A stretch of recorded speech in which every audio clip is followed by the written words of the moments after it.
So my sermon is entitled, we give these titles long before, and generally we are thinking of other things when we send the title, but it's talking about origin, meaning, morality, and destiny. Those are really the four questions on which we do our apologetics, and it'll be very difficult for me to do all four questions. So I'm just going to take one of those, the area of meaning, which I began with yesterday, and really my text was based on 1 Chronicles 12 on David's army, in which it says the children of Issachar had an understanding of the times and knew what to do. I went through the three moods that have been prevalent over the last 40 to 50 years, the mood of secularization, pluralization, and privatization that ends up with the loss of shame, loss of reason, and loss of meaning. And the definitions that I borrowed were from social theorists of the 70s, principally Peter Berger, who did a lot in that work, and the author of the book, The Sacred Canopy. But through my colleague, Os Guinness, I was introduced to those concepts and wanted to expound on that, what happens really when meaning ultimately leaves your life and you end up in quite a desolate frame of mind. This morning, I want to take for you a passage of Scripture from Psalm 74, and then one more on the heels of that. But in Psalm 74, the times that are described are very much like our times. It starts from verse 4 there, which says, Your foes roared in the place where you met with us. They set up their standards as signs. They behaved like men wielding axes to cut through a thicket of trees. They smashed all the carved paneling with their axe and hatchets. They burned your sanctuary to the ground. They defiled the dwelling place of your name. They said in their hearts, we will crush them completely. They burned every place where God was worshipped in the land. Now here's the verse. We are given no miraculous signs, no prophets are left, and none of us knows how long this will be. It's no signs, no prophets, no certainty.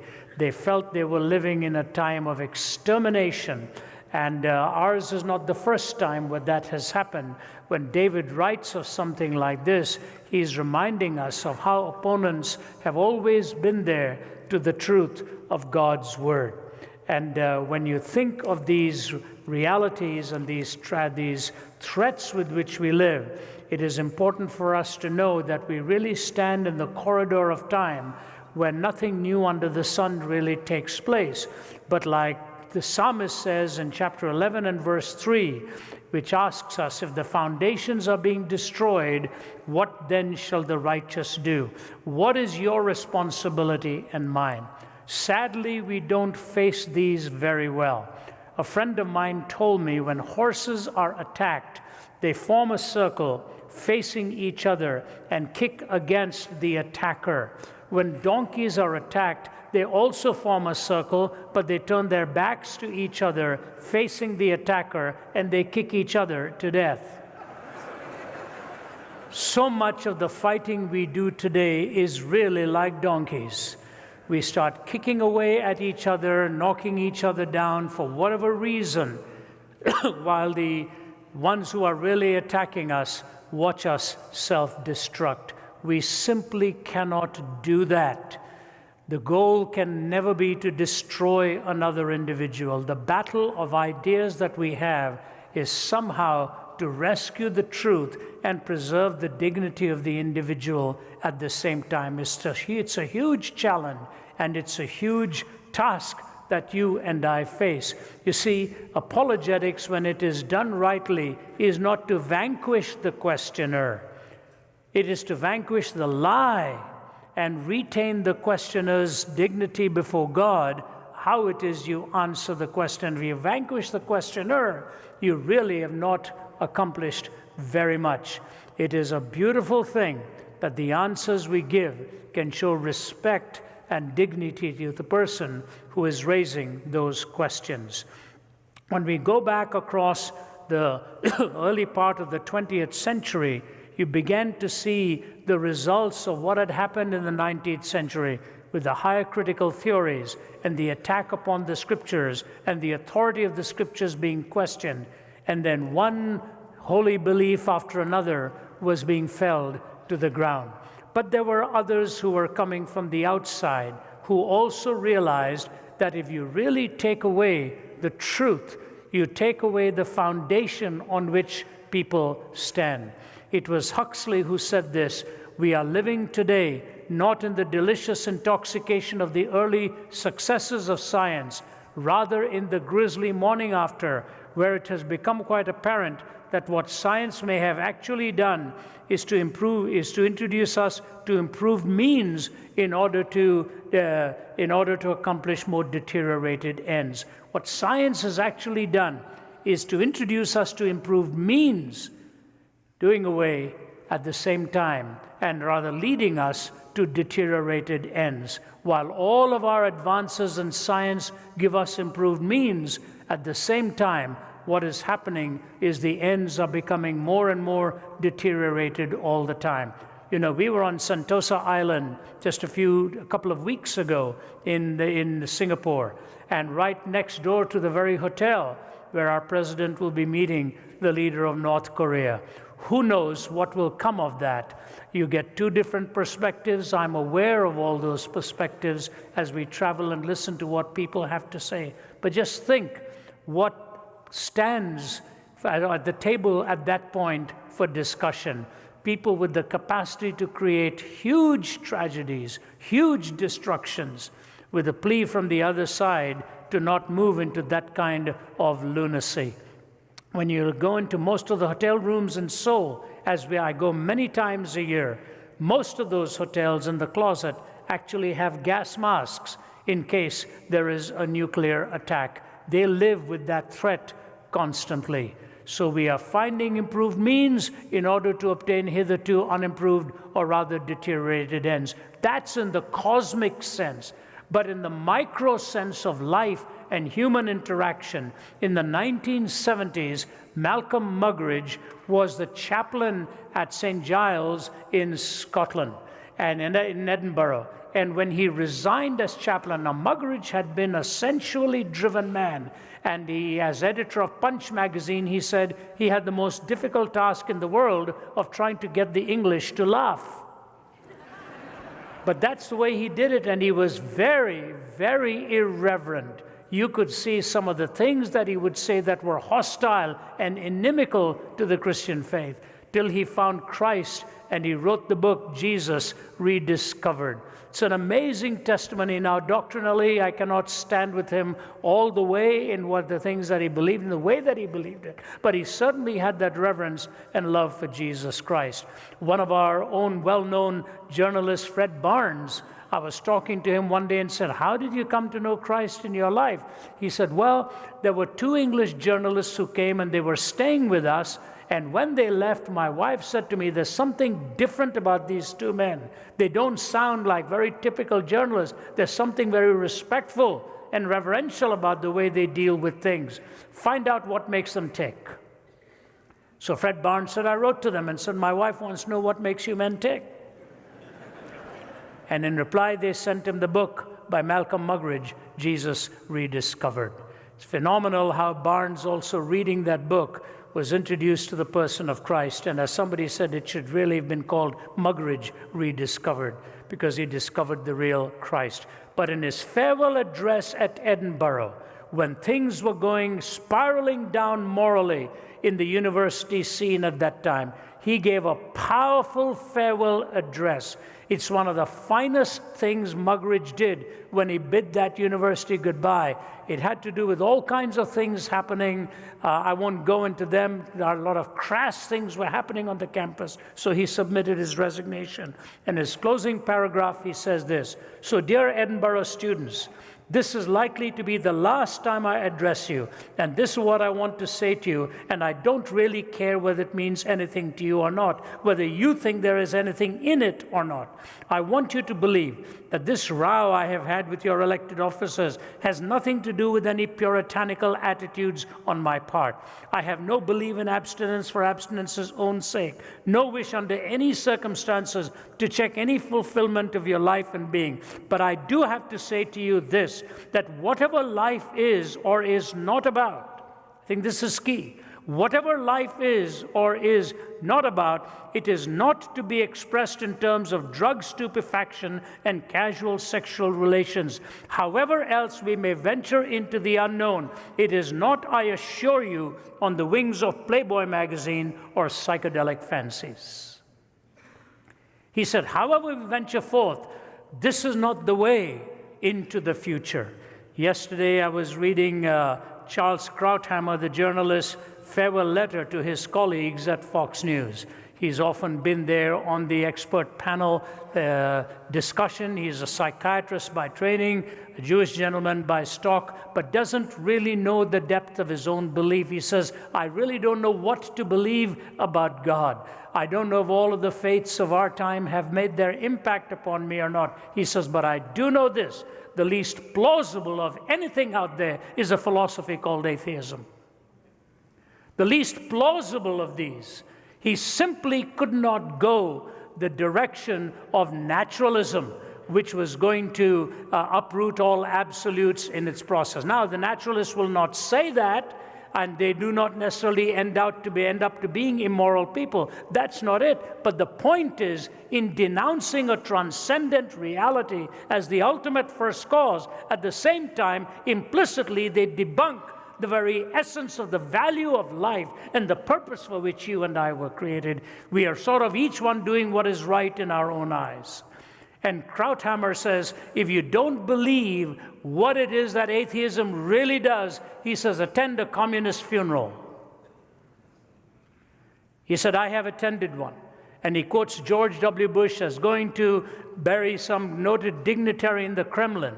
And George W. Bush came back and made the comment, he was totally taken up by how empty the whole process was in ceremony. No mention of God, no hope, no meaning, no ultimate reality, just another body that was going to be waxed and put on open display for somewhere. When intellectuals like Krauthammer and all start telling us that there is no such intellectual coherence when you attack the very existence of God, it's the least plausible. So now when we are facing this kind of attack, and the attack is there, I don't know of a single place I go to, but that you end up in a long discussion, an intense discussion of God or no God, and what the entailments are. Even Nietzsche, who popularized the phrase, God is dead, went on to criticize words. He said, words are like mirrors reflecting against each other, and we end up giving it our own meaning. But then he pauses and says, but I too am still too pious and believe at the altar of what is called the truth. He could not debunk language completely. He knew truth ultimately had to triumph. So the Bible gives you and me the foundations by which we must live. And that's really what I want to talk to you about. What are these foundations that God gives to us that brings together both correspondence in particular questions to the answers given and coherence in all of the answers being cumulatively put together? Do you follow what I'm saying?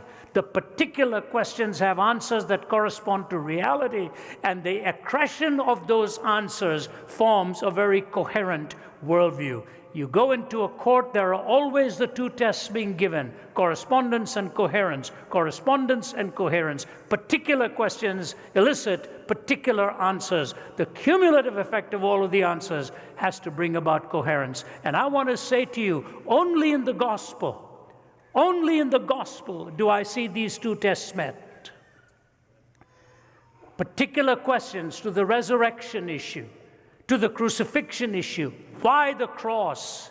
Why the empty tomb? Those are truth answers to specific questions. When you put it all together, you come up with that coherent worldview of who I am, why am I here, and what is my eternal destiny. What does love mean? What does truth mean? What does goodness mean? What does the family mean? What does the sanctity of sexuality mean? All of these things. And when you understand the reality of God's answers, you actually understand it is not so much that God wants to take away our freedom. You see, true freedom is not the freedom to do whatever you want, but it's the strength to do what you should. And when God gives you that moral law to a man like a former adulterer and murderer like David, when he says he learned to delight in the law and he learned to love the law, he realized that the law was really given for his benefit. And when you violate the law, you don't break the law, you really break yourself upon the law that eternally stands. It's important we come to terms with these things and grasp these things. What are the foundations on which I think God intends for us to take our stand? The first is the dimension of eternity. He reminds us that life is not just a temporal thing. Life is an eternal thing for you and for me.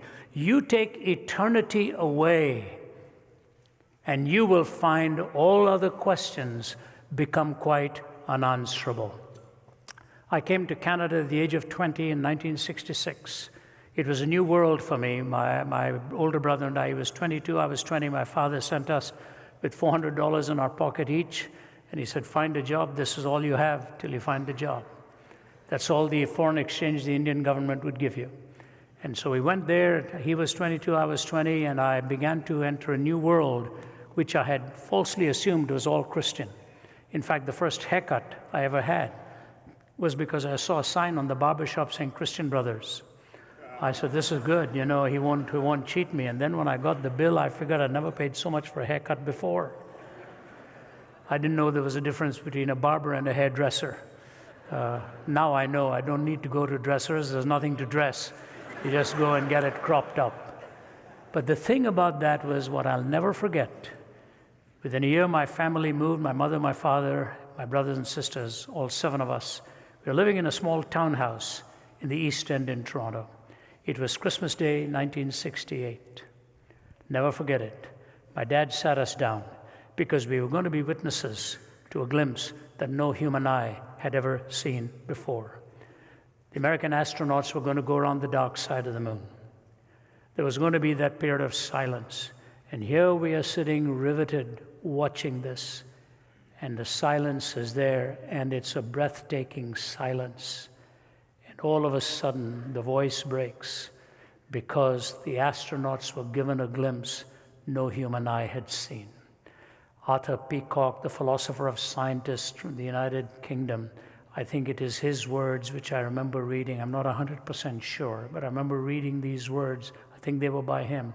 How they saw Earth rise above the horizon of the moon, draped in a beauteous mixture of black and white, garlanded by the glistening light of the sun against the black void of space. And as they saw Earth rise, awe-stricken by what they'd seen, unrehearsed with the words that no poet could help them with, no songwriter could help them with, no philosopher could help them with. But after this breathtaking silence come these words, in the beginning, God. I remember feeling the quivering response I had in my body looking at that, saying, imagine looking at this tiny little speck from thousands of miles away that they call home, where humanity inhabits that place, and seeing the vastness of space. One astronaut came and visited our office and told us the inspiration he saw, Colonel James Dutton. He was the one who brought the the spaceship down several years ago, and I think in that one of the other projects into space. And he said, just looking out of the porthole in my spaceship, looking at the grandeur of space, do you realize every flame of the surface of the sun is 40 times larger than the dimensions of this earth? That massive ball of fire. And if you start counting the stars, with 100 billion of them, one astronomer from South Africa told me, if you started to count those stars and took one for every second, you'd need to be on this earth for 2,500 to 3,000 years just to count the stars 1 second at a time. In my course in quantum, for the brief time I was in Cambridge, The famed quantum physicist John Polkinghorne was one day lecturing on the specified complexity of this universe, the specifications and the exactitude in the micro and the picoseconds of the formation of this universe. He said, do you know how exact it needed to be if you just take one contingency, the expansion and contraction rates?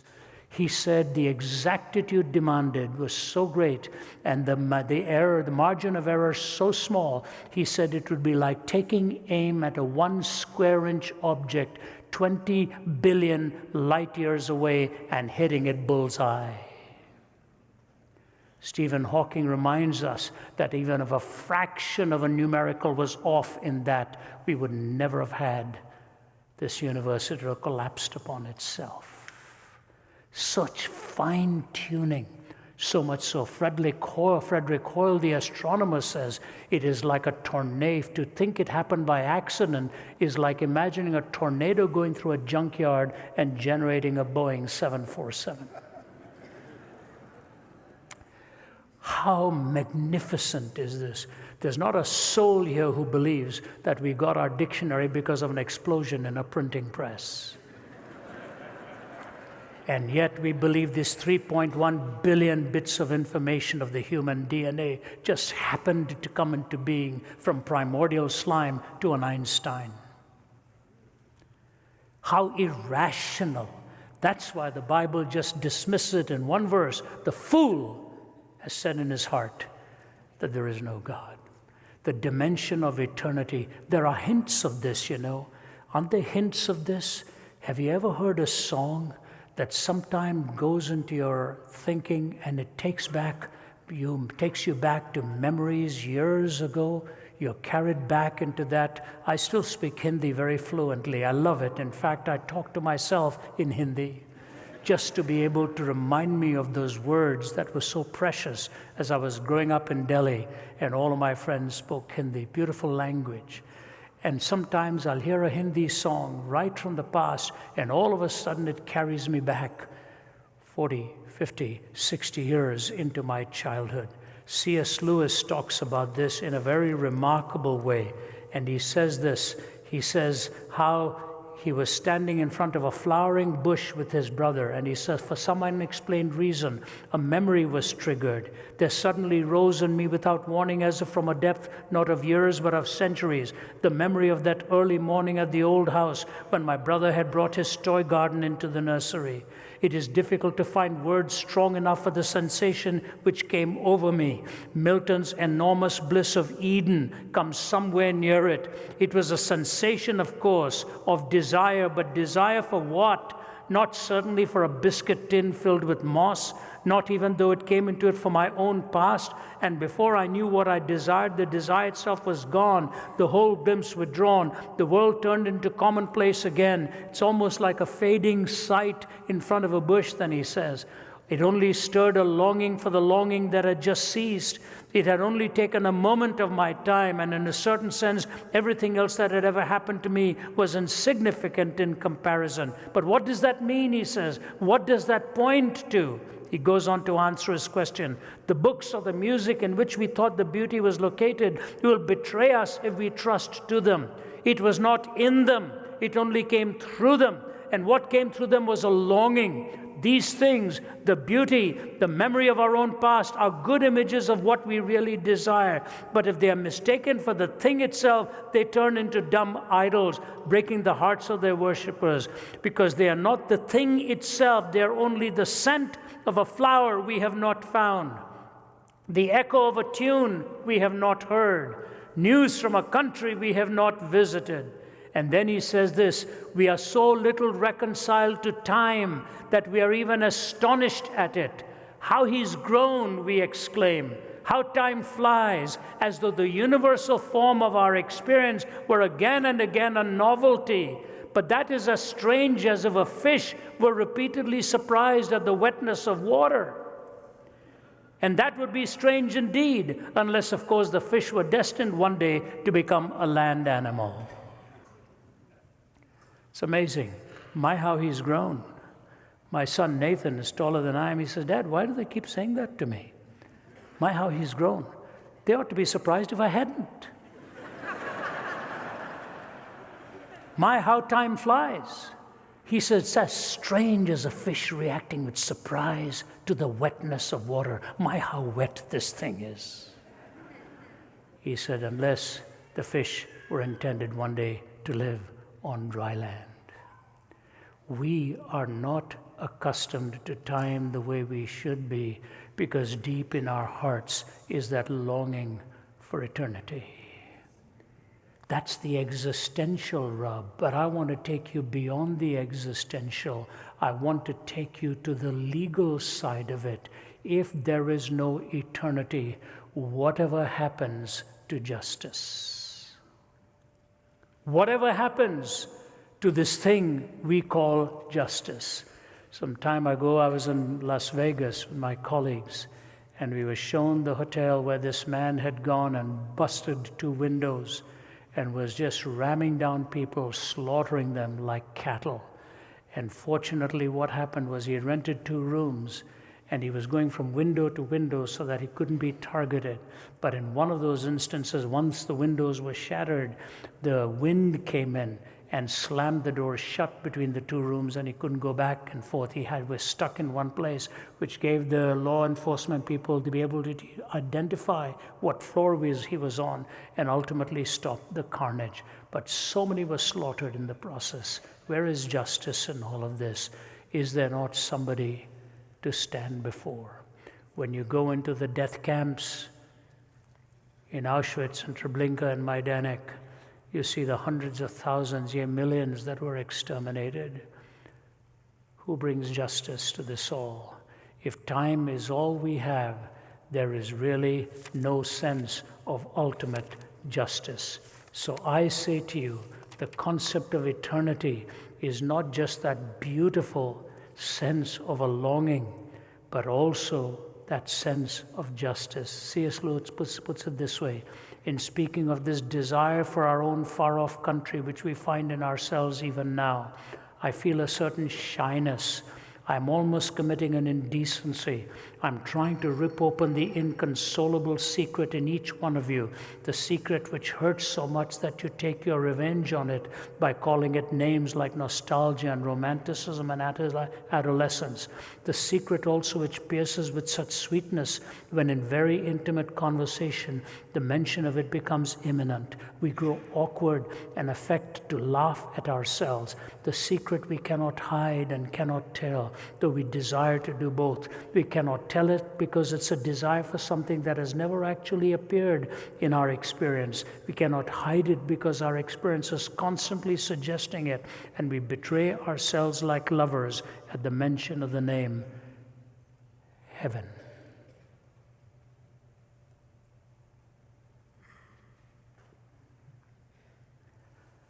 RC is there now.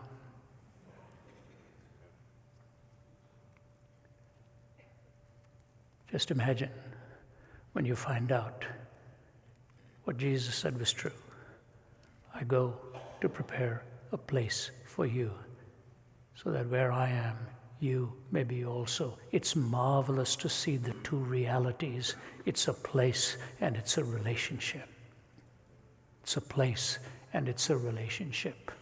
That's why the poem by Francis Thompson, the hound of heaven, I fled him down the nights and down the days. I fled him down the arches of the years. I fled him down the labyrinthine ways of my mind in the mist of tears. I hid from him. Adown titanic glooms I sped up vistaed hopes. And it ends by saying, poorest, blindest, meekest, I am he whom thou seekest. Thou dravest love from thee that dravest me. You drive God away from you. You're driving heaven away from you, for the hound of heaven is on your heels, asking you to look up. I buried both my father and my mother, actually. My older brother and I have outlived both of them. My mom died in her 50s, my dad in his 60s. And now my mother-in-law, the last surviving of any of the family, she's 98. She lost her husband several years ago, my father-in-law. And every time I see her, her words are the same. I'm just waiting to go home.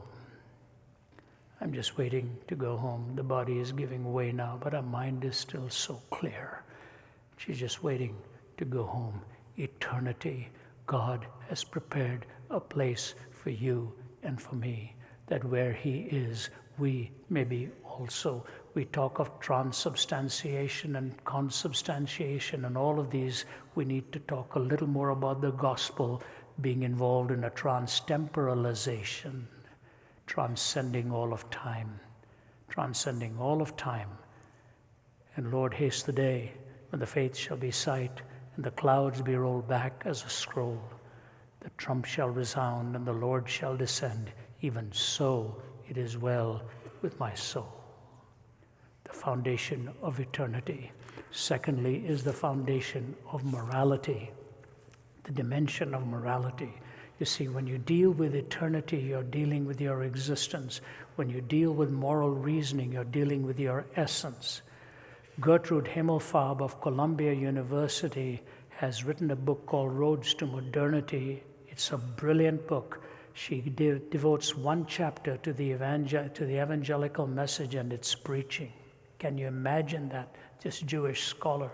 And you know what she says the difference was in America because of that and in the United Kingdom? I want you to hear me. She said the difference between America and the United Kingdom on one hand and the rest of Europe, when you think of what Europe has really given to this world, a lot of it are the isms that brought an awful lot of confusion to us. Existentialism, Marxism, postmodernism, rationalism, all these isms that E.V. Hill used to say, some of these isms should be wasms.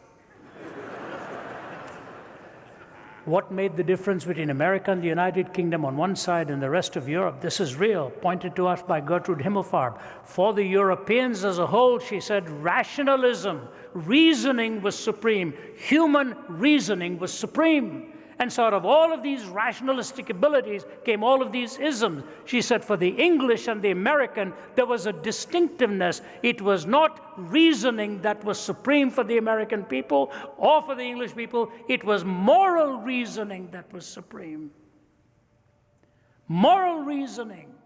That's why this tremendous challenge between liberty and law, always facing this tension of how you come together desiring liberty and facing the absoluteness of the law. And the moral law, properly understood, really was reduced by Jesus to two propositions. See, Moses gave 613. David reduced them to 15. Isaiah to 11. Micah to 3, do justice, love mercy, and walk humbly before your God. And Jesus is asked, what's the greatest commandment? He could have given them one, very reasonably. One, he could have just said, love the Lord your God with all your heart and all your soul and all your mind and all your strength. He would have been spot on. But he didn't.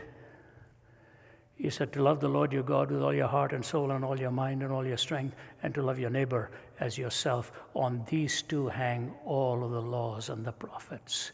Because of one, the second necessarily follows. Without the first, you're standing with your feet firmly planted in midair. You love him, and you love your fellow human being.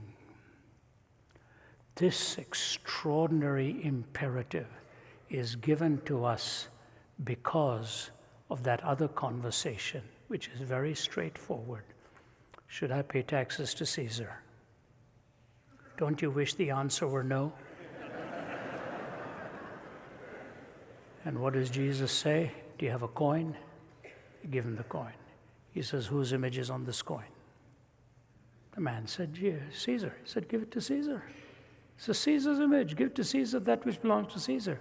But he didn't end there. He said, and give to God that which belongs to God. The man should have had a follow-up question. What belongs to God? And Jesus would have said, whose image is on you? The coin has the image of Caesar. You give to Caesar that which belongs to Caesar. God has his image on you. You give to him. You belong to him.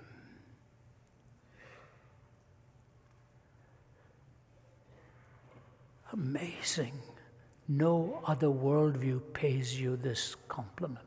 No other worldview pays you this compliment. They either take you to the extreme of, as Pascal said, of deifying you or reducing you to the lot of lust, which is the lot of animals. He puts you right in the middle there, the glorious thing of making you in God's image. And yet, what has happened today? We have lost this moral reasoning, and we are raising up our children with no ontic referent of where to find the difference between right and wrong. You know, there's a movie a long time ago called The Emperor's Club. I'm not a big movie watcher, I have to say that to you, although I was raised in India and watched one every week. But those days you didn't have to do any thinking when you watched those movies. All you watched was a man running around some wilderness with a woman singing songs to her. And at the end of it, the moment they catch up with each other, the scene would change, and it's absolutely nothing, just the song, if you fall asleep. In fact, an Indian comedian at that time was asked, what's the difference between love on the Indian screen and love on the Western screen? He answered in one word, trees. He just run around trees, chasing each other. I grew up like that, loved those movies, so fanciful. And now the West has caught up. We have all these bizarre, fanciful stories to watch, only we call it sci-fi. So it is. We have this imagination that's going, and we want to watch it in the movies and so on. But when you look at the reality of how, in the process of all of this, we have lost the image of God and the person of God in these things, we ask the question, does it really matter? And so in this movie, The Emperor's Club, the teacher is played by Kevin Kline. And there's a group of students, prep school, highly paid for, and a person through a lot of bribery gets his son into that school. And he's a hooligan guy. He really doesn't want to study. And it's a school specializing in Shakespearean literature. And so they have to know Shakespeare through and through. And on the final day, the top 5 are taken to compete in their knowledge of Shakespeare. And this guy, through cheating all the way, has made it to the top 5. And so the teacher is throwing these questions at them, and it comes down to the last question. And this particular guy gets it, and he's watching very carefully. He cheats, and he wins. He gets number 1. The teacher knows he's cheated. The teacher knows he's cheated, but he doesn't know how to pin it on him. Years go by, and this guy has become the head of a big business, and he's running a country club. He contacts the teacher, says, I know what you think. You think I cheated and all of that, and that's how I got here, but look at where I am. Look at where the other guys are now. He said, I tell you what, bring them back again. I'll host it at my country club. You can throw questions you want on Shakespeare. We'll brush up on it, and we'll do the test again. So they're adults now. And so there they are in front of the microphones. The who's who's are attending, and the teacher starts throwing the questions. This guy's made a backup plan again to cheat if he's not going to win. The plan succeeds. He cheats again and wins. The teacher doesn't know how to catch him on it. So he goes back to his room, picks up his briefcase, and wondering, how did he do this? I know he doesn't know this stuff. How did he do this? So he goes into the men's room, and he is washing his hands at the sink, and this man comes in and he says, I know what you're thinking again, that I've cheated. Isn't that what you think? He says, I know you've cheated. I just don't know how to pin it on you. He says, what I want to ask you is this: what does it matter? Why does it matter to you that I have cheated my way into this? Look at where I am. Look at the rest of them. This is where it's brought me. I've succeeded. The teacher doesn't know what to say. He's just washing his hands, drying his hands off, and this guy is going on with his speech. What does it matter? All of a sudden, there's a sound of a toilet flushing. None of them knew there was somebody else in the restroom. And the cubicle door opens, and it's the little son of this businessman. And he comes and looks at his father, eyeball to eyeball. He doesn't say a thing. His eyes just fill with tears, and he walks out of there. The teacher says, what does it matter? Why does it matter? We're raising a whole generation of young people, telling them it doesn't really matter how you do it. Just get ahead. Just get there. And the truth of the matter is, what made America what it is they believed in moral reasoning. That reasoning is being taken away from us. We are moving in the same direction of what the French philosophers and other thinkers brought about centuries ago, that man is the measure of all things. Eternity, morality, existence, and essence. Thirdly, and quickly, accountability. Accountability. God expects you and me to be accountable for how we live and why we do the things that we do. You know, my colleagues and I even now, I hate to tell you this, but here I'm at age 72, still spending over 200 days a year on the road. God's blessed me with an amazing wife. Maybe that's why our marriage has lasted so long. I'm on the road. I don't know. People ask me, why do you stay so busy? I said, I don't know. My wife takes my bookings. And maybe she just says, get this guy on the road for some time. No, we have a beautiful love for each other. In fact, last night she just arrived back from India, accompanying my daughter, and she just wrote to me and said, nice to be home, but I miss you. That sums it up. Nice to be home, but I miss you. But what I want to say is we spend half of our lives on the road, alone, in a hotel room. If you don't learn how to organize your life when no one else is watching, the itinerant life is disaster, where you can spend hundreds and hundreds of hours alone. I used to do a fair bit of speaking to professional ball clubs, and oftentimes the Atlanta Braves, because that's my home. And when you do their chapel, you speak to the opposing team first and you speak to the home team next. It's only about a 12, 14-minute devotional, and then they go out on the field. And I remember I'd spoken to them on the problem of pleasure. And one of these guys who was multi-million dollars into contracts, one of the biggest hitters in the league, after I'd finished, while the others were going, he said, can I talk to you alone? And he put his hand on my neck so firmly. You know, I was the only one who failed the physical when I walked in. These guys were so well. I've got titanium rods in my back, but he grabbed me by the back of the neck. He said, hey man, I want to tell you something. You touched a nerve today. He said, I have more money than I've ever had, but I have less things of value than I've ever possessed. I've squandered everything on the road. Squandered everything on the road. If you live like a journeyman in life, you will never really have roots of value. We are in this world as pilgrims. Our values and our roots have to come before God, and we are accountable to Him. We are totally accountable to Him.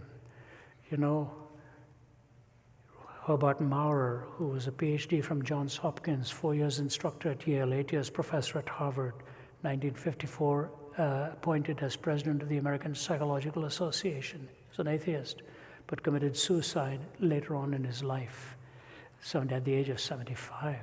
But he wrote an article in the American Psychologist. He said, I got more hostile response to this article than anything I'd ever written. Here's one of the paragraphs. For several decades, we psychologists have looked upon the whole matter of sin and moral accountability as a great incubus and acclaimed our liberation from it as epoch-making. But at length, we've discovered to be free from sin in this sense is to also have the excuse of being sick rather than sinful. It is to court the danger of becoming lost. This danger is, I believe, betokened by the widespread interest in existentialism, which we are presently witnessing. In becoming amoral, ethically neutral, and free, we have cut the very roots of our being, lost our deepest sense of selfhood and identity, and with neurotics themselves find ourselves asking, who am I? What is my deepest destiny? What does living really mean? In losing the sense of sin, he says, we've lost the sense of who we are.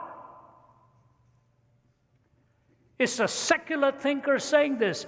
We needed to have that vertical dimension to define for us who we are. You see, the worst effect of sin, said a theologian, listen please very carefully, the worst effect of sin is manifested not in pain or suffering or bodily defacement, but in the discrowned faculties, the unworthy loves, the low ideals, the brutalized and the enslaved spirit. The enslavement, that is the greatest effect of sin. We think of it as sickness and suffering and pain. That is the minor symptom of a real imprisonment of our soul to sin. Once we understand how devastating sin is to us personally, we will then understand that these symptoms are really lesser expressions of a very serious malady that's wrong deep inside. People don't like to hear that. But it's the truest thing about you and me. We are all depraved. The first line ever printed in America, the first line ever printed, in Adam's fall, we sinned all. None of those categories are believed today by our secular thinkers. In Adam's fall, we sinned all. And we think by sending them to jail, we'll correct them. We think by exposing them in the news media, we will correct them. You may symptomatically correct it. What has to be corrected is inside. Deep inside, accountability. And lastly, the question of charity and love. John 3:16, 32 or 33 words, depending on which version you have, is the greatest verse. Starts with a filial relationship, takes you through eternal, through the process of relational, but bound up in all of that is legal. The law of God. For God so loved the world that he gave his only begotten Son, that whoso believes in him should not perish but have eternal life. I'm just writing a whole chapter on that particular verse because it's so powerful and pregnant with meaning. We quote it again and again. Time's run out, so I want to give you a quick illustration and application. You know, I don't know what it is, but the older you get, the more you think back of your roots. This is the country I want to live in. This is the country I love and make my home, and I wouldn't want to live anywhere else. I've lived here now for 40-some years. Atlanta, Georgia is our home. My wife and children make it home as well. But there's a long reach of nostalgia that takes you back to the land of your birth. I love going to India. I was born in a little street in Chennai in the south, raised in Delhi. I always go to those streets and I walk by myself. I visit the homes where I was raised. I talk to the people where I ate their beautiful samosas and all that stuff. I speak Hindi to them and they always still call me Ravi Baba, Ravi little boy. I have not grown up in their eyes. Some time ago, I remember clearly I was 60 then, so that's quite some time ago, 12 years ago. I was riding in the auto rickshaws, those three-wheelers. We don't need Disney World in India. Just get into those auto rickshaws. You'll have all the breathtaking feelings you've ever wanted, you know. But all the time you're singing the song, Nearer My God to Thee. You know. So this guy's whizzing in and out of traffic, and I tapped him on the shoulder. I said, Bhai Sahab, 1 minute hai. आपसे बात करना चाहते हूँ.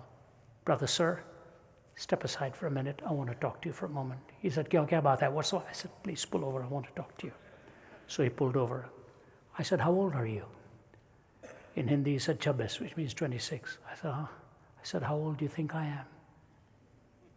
He said, 50, which means 50. I said, see, already you've proven your judgment and eyesight is not that good. I said, do you have a wife? He said, yes. I said, do you have children? He said, yes. I said, you keep driving like this, and one of these days your kids are going to be waiting in the home for you and you're not going to get back. I said, I'm a father. I have children. They want me to always come back home after every trip. You keep driving like this, you're not going to get back home. I said, I'll pay you a little more. Just slow down. You may have a death wish. I don't. I said, but you know what? I follow Jesus Christ. I care about you. He cares about you. Don't drive like this. Guy looked stunned. And he drives me to my hotel, and I put my hand in my wallet, and he said, Naji, no sir, Naji, no sir. What you have given me is more than any money can buy for me. I thank you for caring about me. Sometimes it takes simple things for them to see the love of Christ, eternity, existence, morality, essence, accountability, conscience, charity, beneficence. Existence, essence, conscience, beneficence. Eternity, morality, accountability, charity. With the strength of God, go and build your life upon those foundations. May He bless you and show the love of Christ to this world that desperately needs to see it more than ever. And it's been my honor to be here and bring these messages to you. Thank you so much.